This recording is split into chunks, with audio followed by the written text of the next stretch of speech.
territorial. Your address for sport. Yeah, girls have been working really well, so there's a long way to go. But yeah, we're progressing each day, getting better, and that's all you can do, just get better each day. So I'm really proud of the girls and the effort they're putting in. They've got an open mind to come to training and learn new things and approach cricket differently, which I'm very proud of them, and it's been great working with them. Your address for culture. Life is about balance. We have to also have the positive with the negative. And where the positive exists, we have to take time to celebrate. So even as we have so many of our young people being impacted negatively by this culture of violence, in the next few days, we are going to see hundreds of them playing their drum, dancing, learning to walk on stilts, playing the pan. Your address for news. Joe Biden's legacy of accomplishment over the past 3 years is unmatched in modern history. In one term, he has already, yes, you may clap. In one term, he has already surpassed the legacy of most presidents who have served 2 terms in office. Talk City 91.1 FM. Your address for talk. All right, my friends, you are listening to Talk City 91.1 FM, your address for talk. And let us try to connect with the Indaba committee once again. Good night, everyone. Can you hear me? Yes, good evening, Nelly. Good evening to our listeners and our viewers live. We are on live. Good evening, good morning, wherever you are. This is Indaba, the program of the Emancipation Support Committee of Trinidad and Tobago. We are live on Talk City 91.1 FM and also on Facebook and YouTube. As usual, we have a lively program on for you tonight, but we have to welcome especially our new permanent co-host, Renée Francois. Welcome, Renée. As well, Renée has always been on the show here. She is our technical expert behind the scenes. Of course, without her, we would have no show, but she has moved from background to the front of the program. Now she's now a face on the program, and we welcome her from this evening. She'll be a regular feature on Indaba. This evening, we are going to have the Africa report as usual. We are looking at South Africa, a situation that we touched on last week in our roundup of events on the continent. We are going to have a review of what's going on in Venezuela by our special elections overseer, none other than co-host Mr. Shabaka Kambon. And then we are going to have a feature discussion on decolonization in the Caribbean. And we are looking at the case of the Dutch-ruled territories. I hesitate to call them colonies, as you would see on your flyer, because the constitutional statuses could be very baffling, at least to me. But we do have a special guest from one of these territories on. We will introduce her later, or is she coming on now? We will introduce her later. So we are going to save that introduction when she comes on.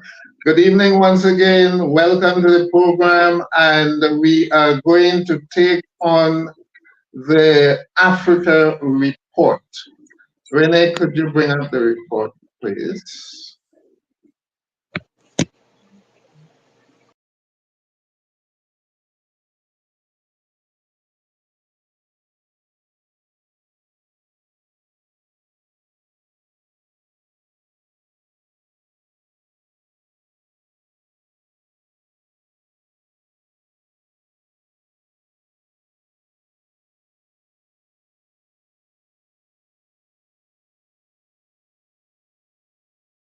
I stand before you to accept the decision of the Deputy President of the EFF. That's Julius Malema, President of South Africa's Economic Freedom Fighters Party. Welcome back to the Africa Report, in which we will do a roundup of some of the major news and developments since our last edition on the 26th of June. But first, I want to pay tribute to the great nation of Haiti, the first country in the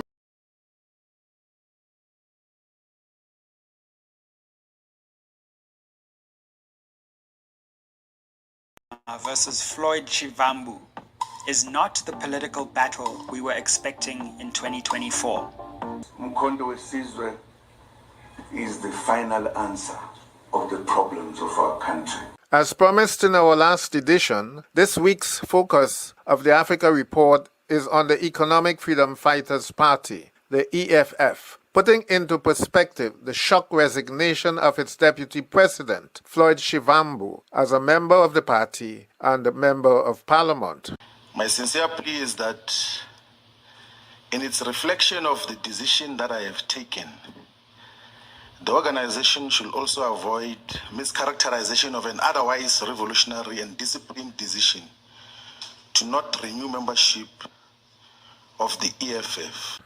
Malema and Shivambu, president and deputy president, often acclaimed publicly that they were brothers, not just comrades. Even at the press conference on Thursday, 15th August, to publicize the resignation, Malema still avowed that Shivambu remained his political sibling and that the door remained open for Shivambu's return to the EFF. When he sent me a letter yesterday, I felt the same pain when I received the news of the passing away of my mother. Because Floyd, to me, is not just a comrade, he's a brother. And he will remain a brother even when he pursues his political career differently. Some events are better understood by going back to the beginning. So let's take a quick look at the foundation of the EFF. Malema began doing political work for the ANC at the age of 6 years. At 14, he became an official member of the ANC's Youth League, rising through the ranks to become its president from 2008 to 2012, serving mostly under President Jacob Zuma. Before long, Malema transformed from being the principal propagandist for ANC officials to a bitter critic of the party's leadership, especially President Zuma. In 2011, Malema began to campaign vigorously for the ANC to remove Zuma from the position of president of the ANC, which, according to ANC practice, meant that he could no longer serve as the country's president. Zuma's supporters, however, turned the tables on Malema, charged him before the party's discipline committee, and expelled him in April 2012. The turning point for Malema and Shivambu was the massacre by police of 34 black miners at Marikana in August 2012. Shivambu responded to the plight of the miners who had no recourse to institutional justice. Then on the 17th of August, immediately the next morning, I went to Marikana with Magaga and a pig. Soon after, the workers invited Malema to meet with them. Marikana happens, I'm in Polokwane. The workers say, where is that guy? We need that guy to come and listen to us. Both Shivambu and Malema blamed Zuma for the crime against the miners and reiterated a call for him to step down. This was the political context and the atmosphere in which the EFF was born and which cemented the brotherly bond between Malema and Shivambu. From their first elections in 2014, EFF's political star was always rising. By 2023, after 10 years of existence, the EFF was at its strongest, occupying 44 seats in the National Assembly and many seats at provincial level. The next step was to defeat the ANC, but out of the political opposition shadows, Zuma re-emerged in December 2023 to become the fly in Malema's ointment once again. It was Zuma's MK that became the biggest threat to the ANC, displacing the EFF as the third force in South African electoral politics. The dog-eat-dog negotiations that followed the electoral debacle of the ANC and the decline of seats in the EFF exposed the weakness in Malema's stranglehold on the party. Shivambu's defection to MK, however, shook the very foundation of the EFF edifice, and Malema did not immediately know how to repair the damage. The scene of the press conference to announce Shivambu's resignation was political theater. Shivambu had submitted his resignation letter to Malema the day before, so there was no logical reason for both leaders to be on the same stage. The scriptwriter did a great job. They put on a good show, but the optics exposed their discomfort. It was evident from Malema's facial expression and Shivambu's constant sipping of water that all was not well. Political analysts found great difficulty in explaining Malema's extraordinary calm and uncharacteristic statesmanship. They did not have long to wait to see the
versus Floyd Shivambu is not the political battle we were expecting in 2024.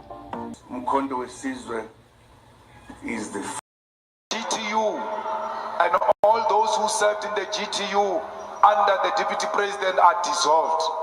You want to deploy anyone into the government on behalf of the EFF, you shall report to the office of the president. We are taking charge of our organization now. We are tired of entrusting in the hands of wrong people. We have been betrayed for too long. We have been sold out for too long. We have been trusting for too long. We need to take it into our hands and run it ourselves.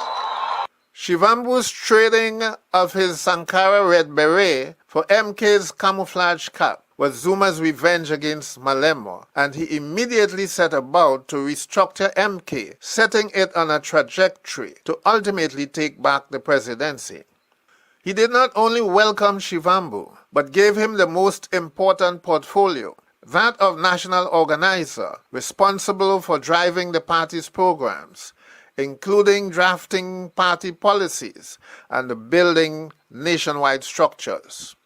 At the press conference called to announce the new MK, Shivambu was compelled to respond to Malema. It's a genuine political discussion, which all South Africans must enter into, those who are in favor of the revolution. Because revolution is the content of what we're standing for. It's not just, no, if it's me, you are betraying me. You know, some people will say, you are betraying me. Where does that enter? And you don't even once suggest that I'm betraying the revolution. I will never betray the revolution. Because we're not in the business of trying to please each other's egos here. We're in the business of building a revolutionary movement that is going to emancipate the black majority and Africans in particular, and we're unapologetic about that. That is what we stand for. Interestingly, both Malema and Shivambu declare that their true loyalty is to the revolution alone, the revolution that was declared when MK was launched in 1961. Both also declare their commitment to uniting the progressive forces under a single black caucus. Twitter is going to tell us to abandon the progressive caucus. But let me tell you, we are not in alliance with MK. We have nothing to do with MK. What MK does is none of our business. We disagree with MK. We are going to contest MK. We are going to say what we want to say and how we feel about MK. But when we arrive in Parliament, the progressive must unite against the GNU of the racist DA and the Freedom Front Plus. Perhaps what South Africa is witnessing is not the collapse of black power, but the Big Bang that would create a new ethos of unity for the liberation of South Africa from the stranglehold of white capitalism and internal neocolonialism.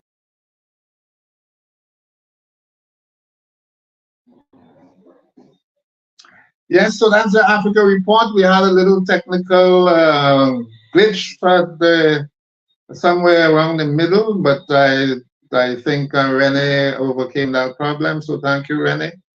To me, what is happening in South Africa right now puts South Africa at its most important juncture since the end of apartheid in 1994.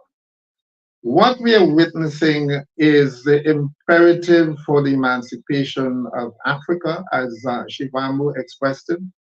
And the others like Malema talk about the liberation of Africa as well, the bringing together of the progressive forces.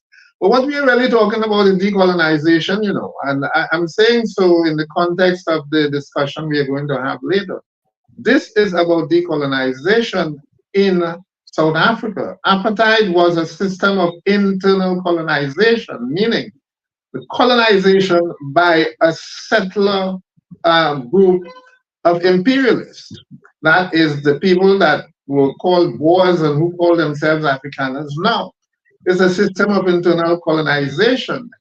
They appropriated 87% of the land. Very little of that has been handed back. They are still in control of the economy. They are still in control of all the productive forces, the land, the majority of the productive land, and so on. So what we do have is internal colonization.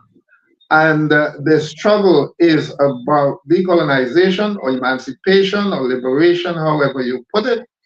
But it will determine whatever happens, whatever the outcome from the struggles, which really might be trying to find their way around the problem of the elections, because essentially it came out of the elections where the ANC technically lost the elections, but bounced back to command almost all of the important posts together with the former apartheid-dominated party called the DA today, right? But the vast majority of the people who control the DA were also the controllers of the apartheid system, and they do control the economy, the land, and so on. So that is the situation there. I don't know if Renée, you would like to make a comment on the Africa report? And is Shabaka joining us at all? I believe Shabaka is ready to join us. Yes, I have to apologize. I'm joining you tonight from the car on the road. We have just left the national consultation on monuments. Great, great, great. So perhaps you can tell us a little bit about that as well. Yes. Yeah, so Renée, would you like to comment a little bit before we bring Shabaka on? Yeah, just one statement. I think it was a little bit disappointing that Julius Malema didn't. I can't say that I did expect him and his party to win outright, but just disappointing that that wasn't the case, really. Yeah. Well, I don't think he expected to win actually, but he expected to do a lot better. Better, yeah. He would have done better. He would have done better if not for Mkhonto. He would have done much, much better than he actually did in the election. But now, the challenge now is how do they collaborate in order to ensure that the progressive forces are not further weakened and undermined. So that is the big challenge for them now. And they are the ones who can do something about it, nobody else. So, Shabaka, could you tell us, would you want to start up with Venezuela as advertised, or tell us a little bit about some of the highlights of the meeting today? Yeah, I think I just have to say something about the consultation, as it begun. First of all, I think everybody would be relieved to know that I think the majority of respondents in the session today were in support of change. Unfortunately, the colonial epistemic violence represented by monuments to Christopher Columbus and Picton and the coat of arms was on full display. And so a gentleman describing himself as Portuguese from Belmont literally told the chairman of the Emancipation Support Committee to go back to Africa as she was making her comments. He felt entitled to be very racist and rude to her. And of course, when he took the mic, I'm surprised that, many people were surprised that he wasn't entirely kicked out. When he took the microphone, he went one step further to sort of restate all the ideas, all the stereotypes about indigenous people that come with the Columbus hero myth. And of course, he was defending Christopher Columbus. So it was very interesting to see him defending the monument and restating all the various racial stereotypes about indigenous people that are present in the myth. So he told Chief Barat, for example, that his people were savages and that they were constantly fighting each other, warring with each other. And so what was Columbus wasn't wrong for dealing with them, but then at the same time saying that it was not Columbus who was responsible for the genocide, but the prisoners who came with him, the vile men who came with him, who started killing and pillaging, and so it wasn't Columbus. So he restated all the ideas. Interestingly enough, I thought to myself as I was sitting there that I think Chief Barat got a good explanation. I could not have explained to him better why it was important all these years to have come on board with us in the Caribbean Freedom Project and called on the government to remove Columbus. He was one of the people who had, most vociferously took opposition to our position on the matter. But is he explicitly, Shabaka, is he explicitly in support of the campaign to remove Columbus now? Well, a representative of the First Peoples of Arima got up and said the way they put it is that it is exactly the way he put it to us when we were meeting with him back in 2017, 2018, that they have no problem with the removal. So it was kind of poetic justice in a kind of strange way that a person describing themselves as Portuguese would get up and tell the chief of the indigenous people that his people were warlike savages, and that it was just a few of them scattered across the Caribbean, moving from here to there, and so on. All the stuff that is part and parcel of the Columbus hero myth, all those horrendous ideas, Caribs, cannibals, all those ideas were in his discourse. So I thought that was, in a sense, a kind of unfortunate, racist, but in a sense, a kind of poetic, the circle coming back around, in a sense, So I think that, but of course, there's no excuse in the level of racism. And of course, there was also a commentator, an African commentator, who was very much in support of keeping the monuments and so on, regurgitating another one of those kinds of feel-good ideas that we would have, philosophical ways to approach the future that we would have gotten somewhere around independence, which states that, for bad, for good, for worse, we're all here now, and so we should just embrace all of our history. But Shabaka, besides the activist groups, including ourselves, which new voices did you hear, prominent new voices or otherwise, coming forward to support the decolonization of public spaces? What are the new voices you were hearing there today? One of the new voices was a Woodbrook Residents Committee. The Woodbrook Residents Committee came forward and said that it was time to remove that memorial to the Boer War generals, British Boer War generals, and they wanted them replaced with the people who had distinguished themselves from the community of Woodbrook. So all those street names, Bullock, Kitchener, etc., which are named after British Boer War generals, and even I think a private is in there as well. They wanted those names removed from the streets, and those streets now used to honor distinguished residents of Woodbrook. Brother Victor Rubadiri also made a very interesting contribution, stating that the colonials placed these people on the streets, on monuments and statues and so on in front of us, because he said they were about the crimes that these people were committing. They distinguished themselves in ways that the colonials felt was appropriate. So they were leaders in genocide and enslavement and so on. And he said that we now, he told the audience, we are now an independent people constructing a new civilization. We're not about those things. So, of course, we can't continue to celebrate and glorify them. There were some other individuals. The mayor of Port of Spain came forward early on to say that whatever was discussed, he would be willing to move on it in short measure. So he was committing his organization to move the process forward once the consensus had been arrived at.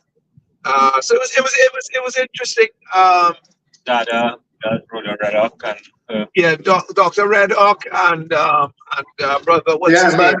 That's interesting because. I was saying, Shabaka, that's interesting of the mayor because his predecessor would have removed himself from the responsibility to correct that problem with the Columbus statute. So that's important that this current mayor is saying that he would take that responsibility as the responsibility of the city mayor. Shabaka, as somebody living in the rural areas, we are hearing only the urban voices so far. Were there people from outside of the city centers, from far-flung areas that came to the consultation and expressed any sentiments even about places close to where they may be residing? For example, we have Picton Street and all over the place, and some of these names that we are campaigning about also, are replicated in the countryside as well. Were there any voices that we can say were non-urban voices coming to the conversation? There was a gentleman from, it might have been somewhere in the east, maybe Sandy Grande, who said that there was a Woodford Street in the east, in Arima. He was from Arima, and he said there was a Woodford Street in Arima. What's his name? Eric Lewis came up from Maruga. And of course, I think Eric might have been the most radical commentator today. Very interesting. He called for the renaming of Port of Spain, the city itself. Columbus Channel. And the Columbus Channel out in South Trinidad to the Orinoco Channel. So I think, Eric Lewis to Maruga might have made perhaps the most radical suggestions to the committee today. Great. I think I'm hearing Victor's voice in the background there. Yes, Brother Victor is with me, assisting me with the camera in the car. Okay. Greetings, my brother. Greetings. And of course, we appreciate your input in this important venture, decolonizing of this country. We are at the Lotto break. I understand that Renée, I can't check those things on my phone. I'm not on my PC this evening, so you would have to let us know what's going on with the studio. Right. So they've just gone to their Lotto break. And I think we can go ahead and start our segment with Dr. Rhoda Arrindell. I'm very excited to hear. Well, let's give Shabaka an opportunity to wrap up what he's saying there, and then, of course, the lotto break might be over, so people would hear the beginning of Dr. Arrindell's contribution on the interview. Yeah, Shabaka, could you just wrap up the talk there with us, and we are going to go on to our interview.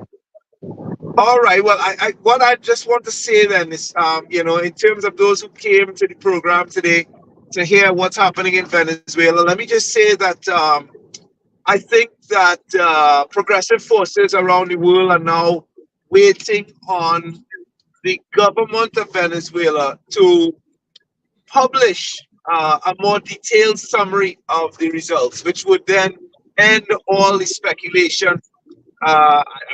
This goes beyond speculation, which would dampen the kind of the attempt at regime change that is taking place in that country. So the Supreme Court has made its statement.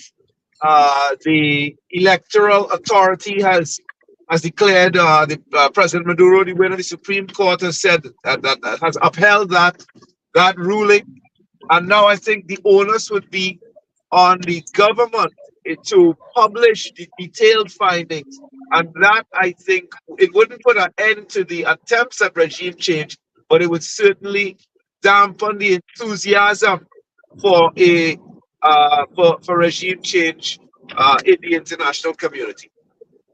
Okay, so thank you, Shabaka, and we can continue that conversation next week when hopefully you are in studio. When you are perhaps better positioned to take in the program.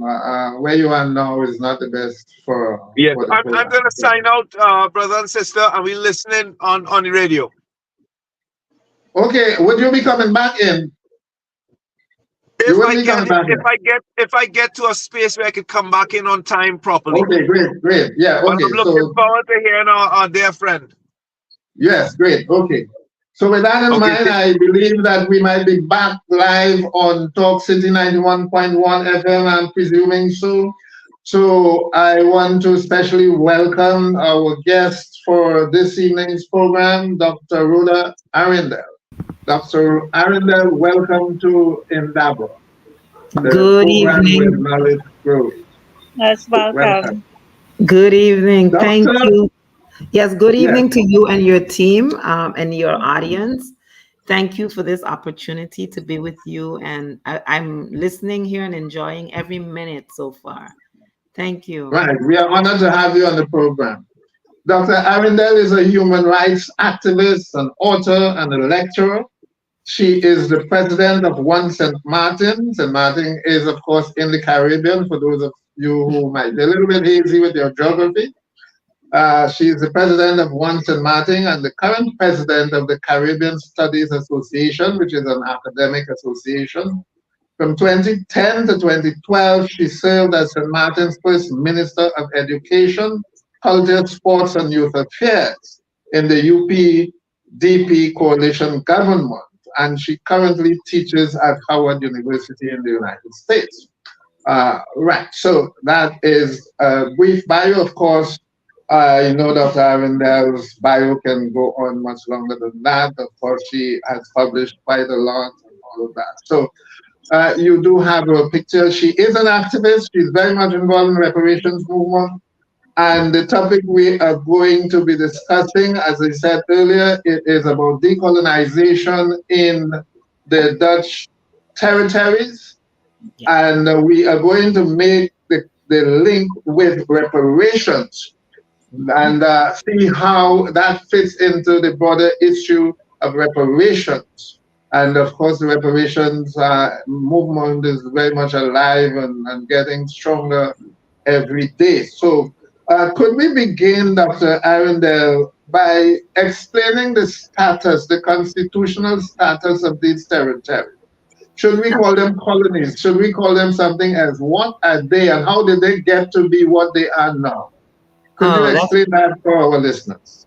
That's a beautiful question because we've just had election about a week ago, and I'll explain to you why the terminology sounds confusing, but it's really not. We are a colony by every definition of the word, but we are referred to constitutionally. First of all, within the kingdom, they often refer to these islands, Aruba, Curacao, and Saint Martin, as autonomous countries within the kingdom. And at the same time, politically speaking, we've had scholars define it as, what do they call it? Constituent states within the kingdom. They're all fancy terminology to say pretty much we are a colony. We are colonized by the Netherlands. And in the case of St. Martin, it is the Netherlands and France. So you have two parts of the island that are colonized by two European forces. And why do I say this? We've just had an election on Monday where you are being asked to elect people to parliament. But in our system, our parliament is not really the highest body. It is a parliament, yes. And then the governing coalition would have to nominate the candidate ministers. They're not even called ministers. They're called candidate ministers. Because just to interject a little so that we can follow you more clearly. Is it the Parliament of St. Martin or the Parliament of the Netherlands? It's the Parliament of St. Martin, right? But and oftentimes you would think that the Parliament is the highest body, right? The people have chosen, this is their will, etc. But even after our Parliament has been selected, so there are 15 candidates for 15 seats, and whoever forms the majority government, they get to nominate the ministers. But they will never become ministers unless they are screened. And that screening is done by the prosecutor's office, controlled by the Netherlands, the Secret Service, controlled by the Netherlands, and then the governor has to sign off. And when the governor signs the decree, then can that person be officially nominated a minister. So to say it's not a colony is a little stretch, because every way it behaves everything like a colony. Even when the budget, the national budget is approved by Parliament, it cannot be passed unless there's a committee for financial supervision, which was put in place by the Netherlands, and the island supposedly agreed to when they attained this new status in 2010, in that same government that you mentioned that I was part of. So there's this thing called the Committee for Financial Supervision, which also must approve your budget in order for it to be passed. So to say it's not a colony is a far stretch. It can be called whatever name it is, but it is a colony. Great. Okay. Now let me ask you this question. Colonization breeds nationalist movements. Naturally, they go hand in hand.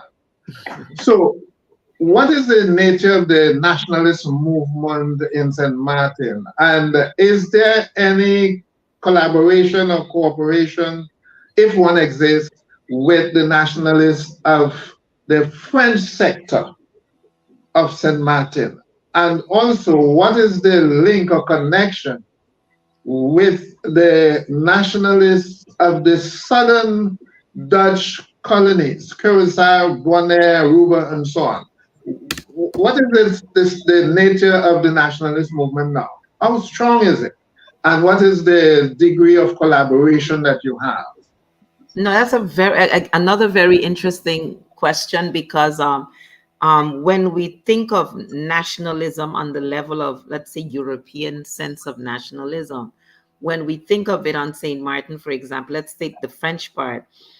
Political parties claim they are aligned with the parties in France, but in reality, it's like every party locally, it's very personal, it's a small culture where everyone knows everyone. So there may be affiliations to bodies outside, but in reality in St. Martin, those are superficial, because what is more important is the sense of Caribbeanness, is the sense of oneness. And this is the reason why we we founded the One St. Martin Association, because that would be more nationalistic, if there's such a thing. And in terms of saying in St. Martin, the people are historically one people. That is the nation.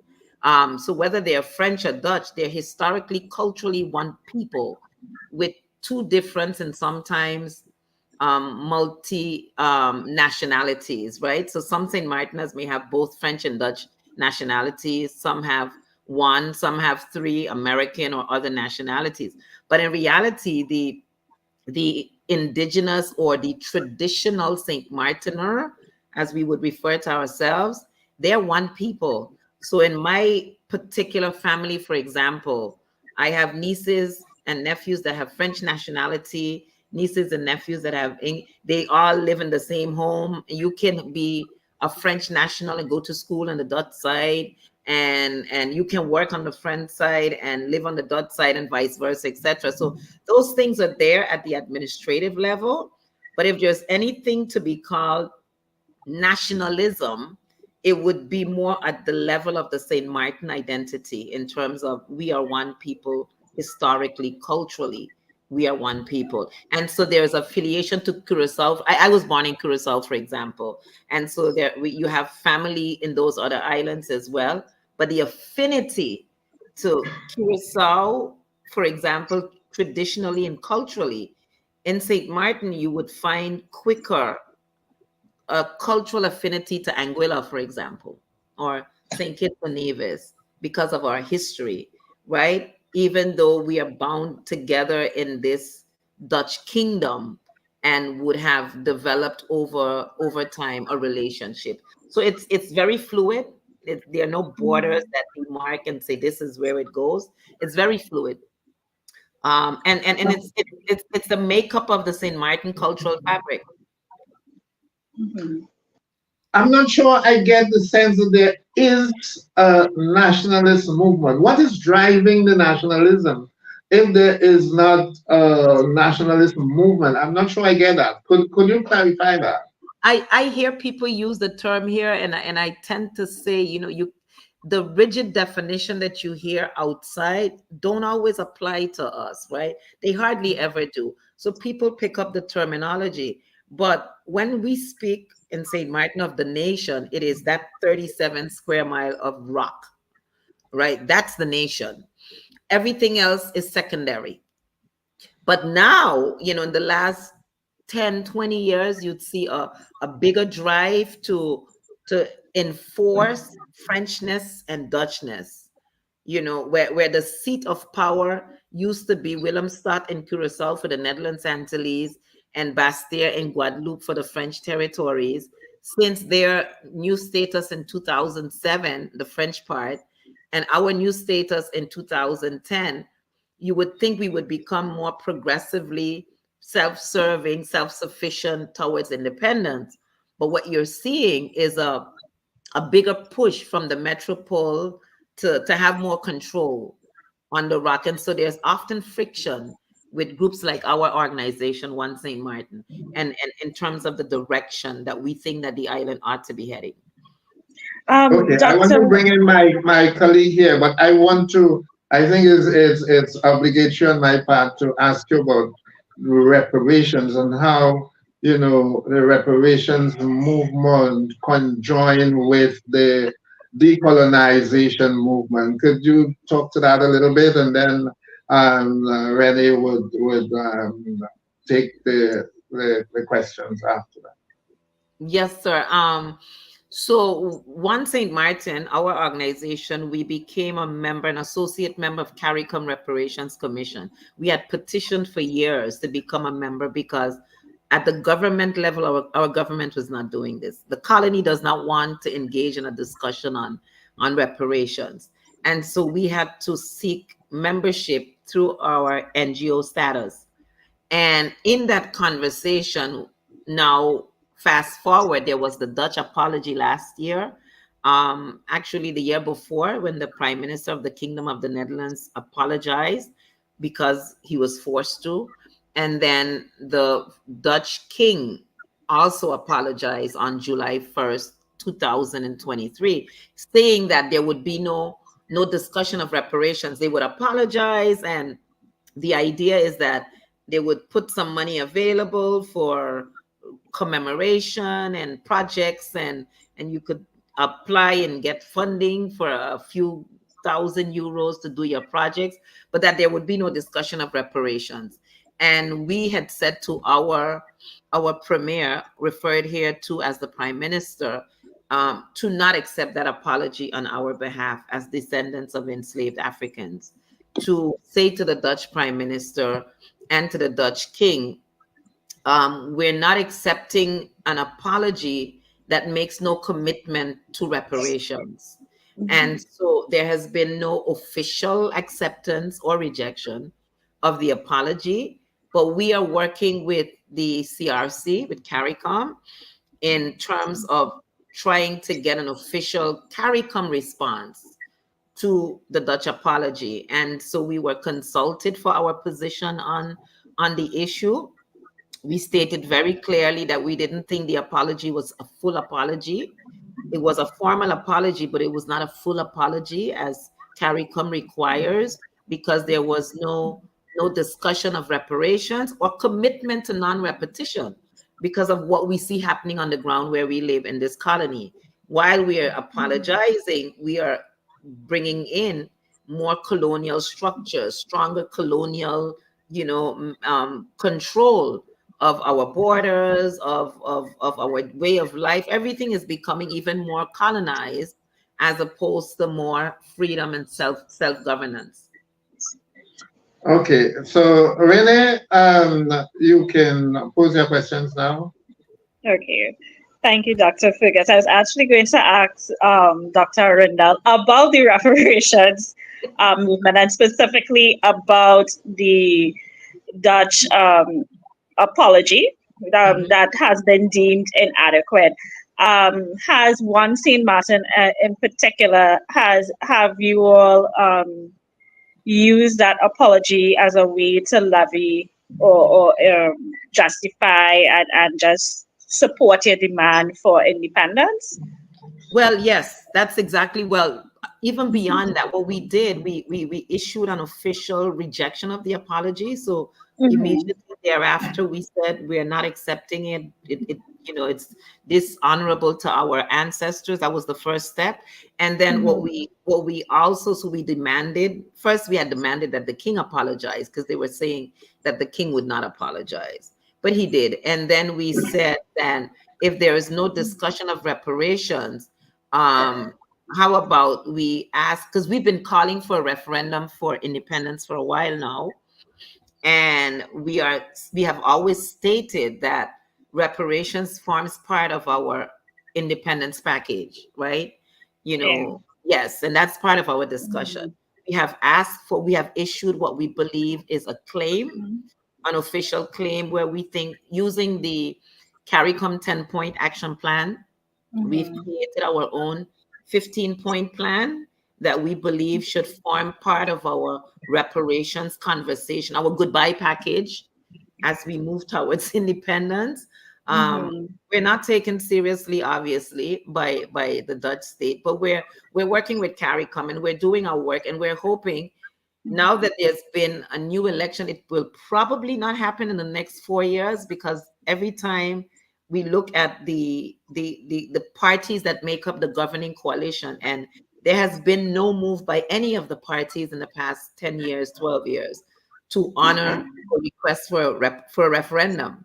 And so we're pushing for that. We don't think the parliament will come out and declare independence, which they have the right to do. So they're not doing that. And so we are pushing for a referendum.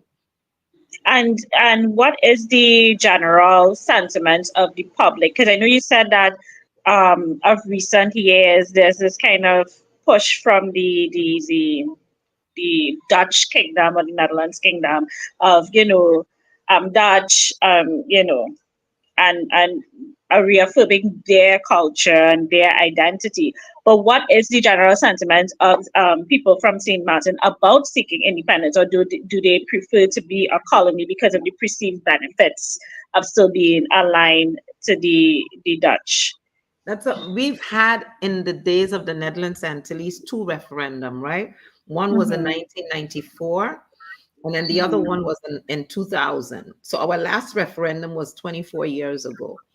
What the politicians often use is to say the people chose the current status and they do not want independence. But that was 24 years ago. They use this statement that the people don't want it, but we don't know because we've not consulted the people. To say that the people don't or do want, there are quite a number of people that have been, pro-independence. To what extent we don't know, because there's a very vocal minority that tries to speak on behalf of the majority. And what we're saying is that if you are certain that the people do not want independence, just table the referendum and you'll know for certain if that is the case, right? That is still the case. Right. That's our argument, and we're sticking to that, because if you within 6 years' time could have 2 referendum on a separate status for this island, apart from the Netherlands Antilles, why after 24 years can't we have a referendum on independence? And for us, that's the logical route.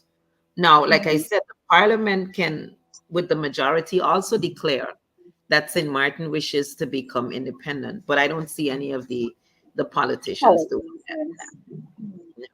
Okay. Yes, sir. Hi, Dr. Fergus. Yes, so I want to take the discussion a little bit more on sort of a personal level.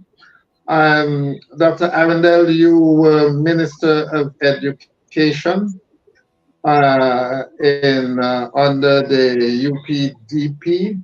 We know the importance of education in the colonization of our people, the colonization of the mind, the use of language, but particularly the content of the education system. We heard from Shabaka earlier how some apparently very educated people are still so much in love with the colonial value system. So, as education minister, were you in any way, driven to do something through your portfolio to ensure that the schools teach a more decolonized education content, or move in that direction? Would there any? Did you attempt it first, or did you want to attempt something like that and got pushed back? What impact did you have as a minister on the decolonization process through education, and perhaps the other affiliated portfolios linked to that, if any at all? Could you speak to that?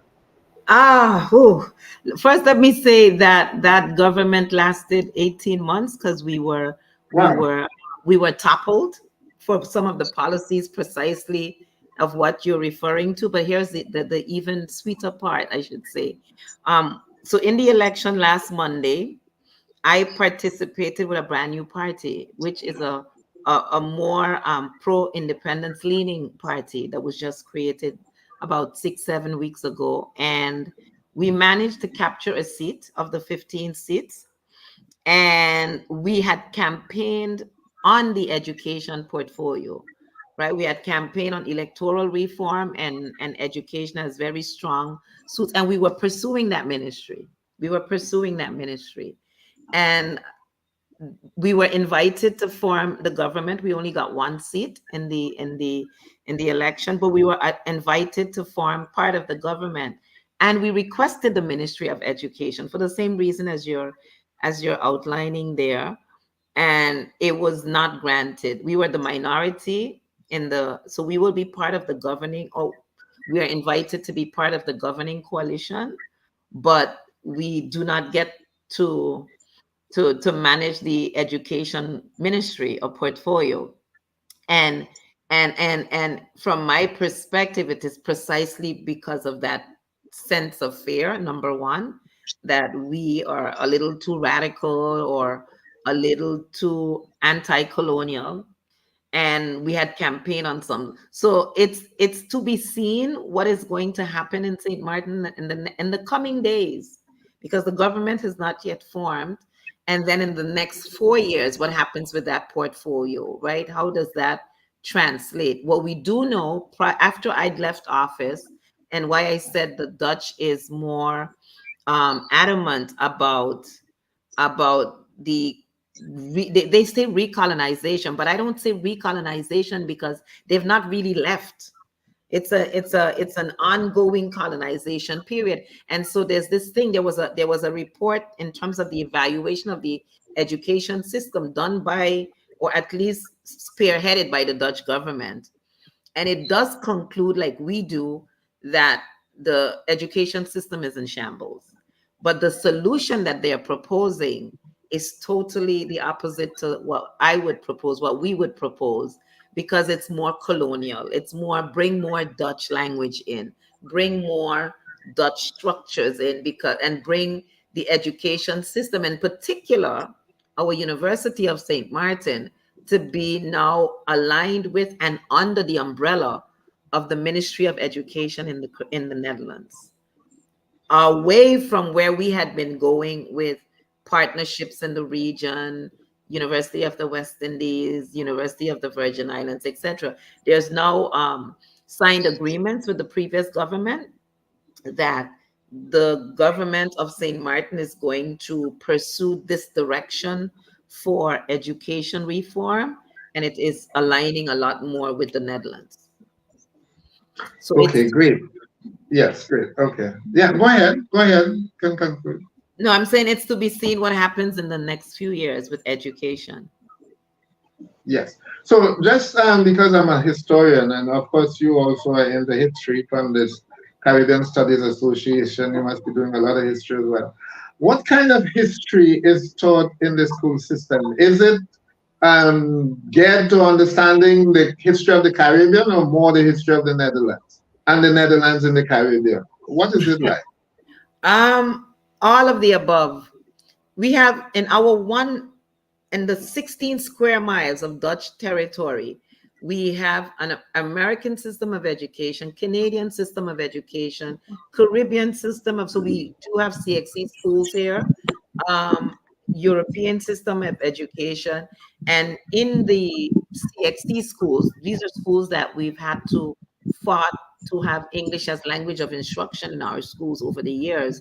And these are following the CXC Caribbean Examination Council, their curriculum. And in there's the Caribbean history, right?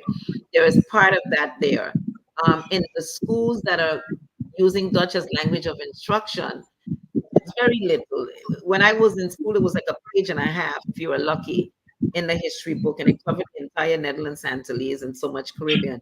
It is very little, and there's no effort to change that. You may find things like what is the capital of these islands and what is their production, their economy, etc. That's about it. But the real Caribbean history, we would not have gotten. I did not get at school, but I would learn that when I would go to the US. And now in the Caribbean Council, the schools that are taking the Caribbean Council examinations, they're getting a bit more of that. But it's also very limited. Yeah, okay. So we are at the top of the hour, and 91.1 FM would be leaving us in a couple of seconds. So we want to thank the listeners on 91.1 for being with us this evening, and we hope to see you again next week at our next edition of Indaba. Dr. Arrindell, could you just give us your last word for this evening and let us know, while you're doing that, what's next on the agenda of the decolonization process, or what is the hope for going forward with decolonization as we wrap up? As we wrap up, I want to thank you and your team again for this opportunity to share our work with your wider audience. For us, we're not giving up the fight for decolonization. We have, similar to your program here, we have a weekly radio program, the Wanna XM, where we try to share with our audience the Caribbean, what's happening in the Caribbean, what's happening around the world with regards to decolonization and independence movement. What we are also doing, like I said, we're working with CARICOM, with the CRC, and we have recently reached out, been invited by the Baku Initiative Group, which is working on decolonization around the world. And we've been to 2 of their sessions, and we're going to be collaborating with them for further support in our decolonization effort. For us in One St. Martin, the job doesn't finish until, number one, we're an independent sovereign state, but also until we become fully integrated within the CARICOM family. We believe that we belong in the CARICOM family as a fully integrated member. And because we believe we have a lot to contribute to regional development, and we want to be at that table in a meaningful way, in a more meaningful way. So that's our aim as One SXM, One St. Martin. Thank you very much for being with us this evening, and surely we are going to invite you again sometime in the future, and we hope that you are with us again to continue the discussion on decolonization until independence.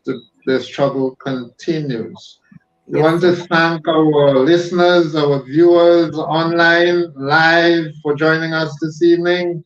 Thank you, Renée, for debuting as a co-host this evening. Our brother Shabaka, en route to all my guests.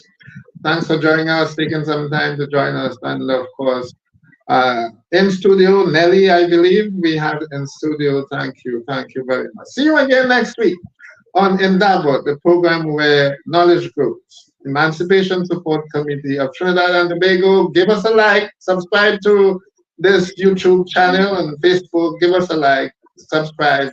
We need to grow the channel as well, and only you can do it.